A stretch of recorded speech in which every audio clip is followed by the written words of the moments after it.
right, so fun video today. It's desk setup related. I know you guys love those vids, and it's also a bit on the budget side. So I know in the past I've been showcasing some stuff that are on the pricier end. I hear you. A lot of you are kind of saying that I'm out of touch with reality. $800 bags, $2,000 phones, $20,000 Mac Studios. They're ridiculous.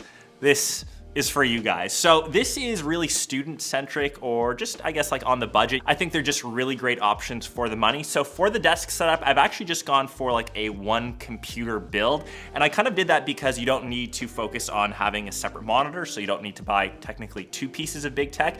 And the fact that for students, for like budget desk spaces tend to be a bit smaller. Remembering back to my tiny dorm room, I literally had like a third of this desk space for this. So this is the main computer. So it's a larger one.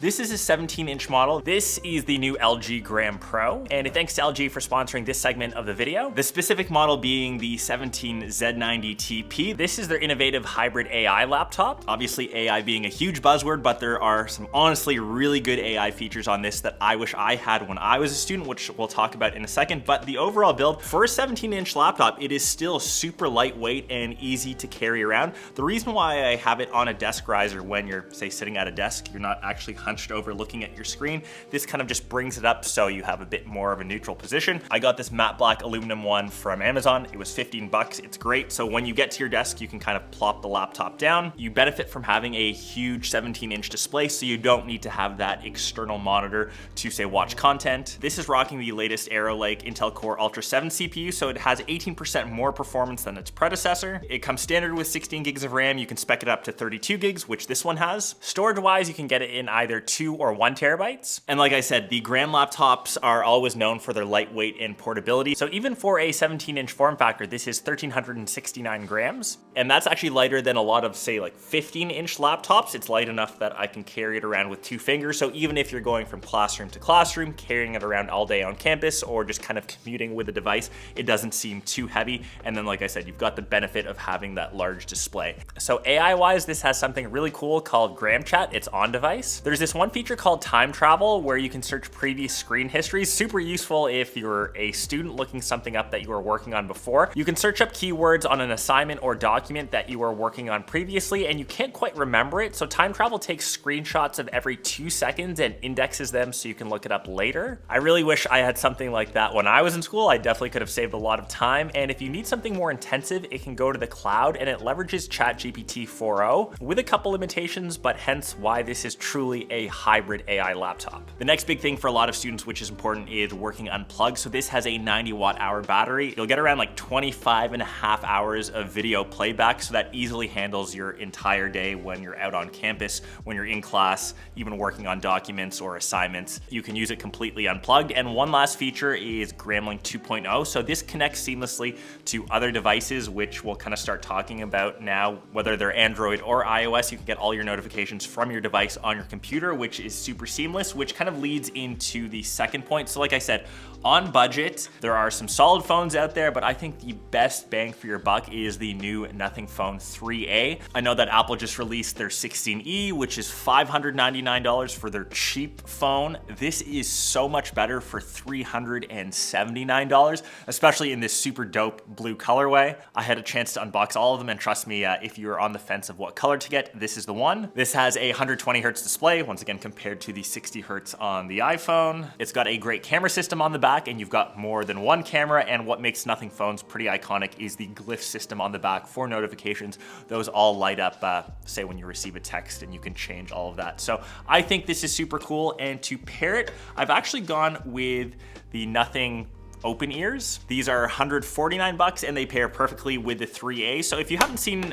open earphones before, they don't actually go into your ear. They kind of just sit over top, and theoretically they are better for ear health. You don't have the bud going all the way in. They're actually great for working out, for just day-to-day use. They're super comfy, and I think that they are a great pair. The next piece of tech, which I think a lot of, say, like creators or students should focus on instead of getting, say, a separate camera like what we're recording on some of the Sonys. This is the DJI Pocket 3. I think it's the perfect little camera. It fits into your pocket, it's stabilized, it's small, it's compact. You can switch between both, I guess, like landscape. So we're recording right now so you can kind of test out the quality. So if I were to hit stop, I can quickly just switch this And now we are into vertical format. So if you're recording anything, if you're using it for social, you can switch between both form factors. I know that these like OG long form YouTube vids are a bit archaic, like I am, but if you're into like the social stuff, TikTok, Instagram, all that kind of stuff in vertical, it does both and it is super seamless. And I think the coolest part, if you're kind of building this setup, you can use this as a separate webcam if you want to connect to your computer. So that's always the option. I've also included to have the DJI mics. I've gone for the V1s because they're always on sale. They're cheaper. If you want better audio, if you want to pair these, you can. If you want to record separate audio, you can also do that. You can record them like onto the body of the actual microphone. You just have to hit the little button and then you get that little red notification that it's recording audio, and then double pressing it again turns it off. And they have this little receiver, which they have a little USB-C dongle, which you can connect to your phone if you want to record audio. And I've seen actually for some lectures, if you could just actually place these at the front of say where your professor's talking, it records better audio than what you'll get say from your smartphone alone. So that will go into there. I've actually included this little tray since I think when you're a student or when you come to any work desk, it's just good to keep your stuff organized. So this tray and of course little pen holder, you can get both off of Amazon for 50 bucks. You literally just throw your keys, your wallet, pens, whatever is in your pocket into here. I've got like little bits of Lego. I've got my little Porsche statue, which I use as a paperweight. And for watches, so I'm a big OG mechanical watch kind of guy. I don't really gravitate towards smartwatches, but this one is from Vaer. This is a great like micro brand that makes quartz watches for like that $200 to $300 range, which is a really good entry point into like the mechanical watch game. They've got these really cool like OG retro looks. This has a full-on chronograph. By just pressing that button, you can see that the timer is started. It looks decently on wrist as well. It's simple, it's clean, it's not too oversized, which I feel like a lot of smartwatches are. And like I said, for an entryway into that mechanical watch game, I don't think that you can beat this price point. The last kind of things are just accessories. So like I said, the little laptop stand you have, since the laptop will be on a stand and a bit further away, you probably need some extra accessories like a good old keyboard. This one is from Keychron. 99 bucks, the best mechanical keyboard that you can buy for the money. And I've just paired it with a Logitech MX Master mouse. Once again, my go-to kind of staple. Do not try to use the trackpad or kill your wrists. That's the last thing that you want to do as a student. Break it doing other dumb, stupid shit. This is also like $99, $79 that you can just snag off of Amazon. A great little combo, my kind of go-to. I still kind of swear by this, and even though this is on like, you know, the budget side, I know you can get like a $20, $30 mouse from Amazon, but the fact that I still use this today in my professional workflow with my $20,000 Mac Studio is a fact that you can still get something for a decent price and it still performs great. The last thing for desk, which I never had as I was a student, which I wish I did, it's just this little light stand.